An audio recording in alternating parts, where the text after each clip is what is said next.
Hey guys, just a quick video to introduce you to some really useful exercises to become a better artist.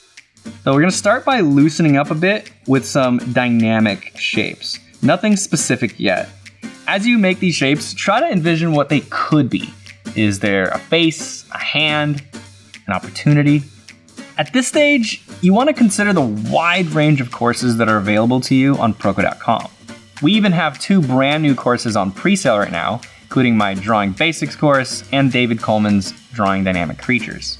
You can save 20% on these courses and more with promo code BLACK20. One of the biggest things I see holding back art students is they're a bit too uptight.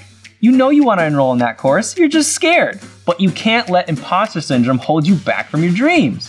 If your lines are looking wobbly, make sure you follow through. Don't hold back. So head on over to Proko.com to take advantage of this giant ass sale, and make sure you subscribe to the Proko newsletter so you get notified of the stretching tips that I have coming out soon.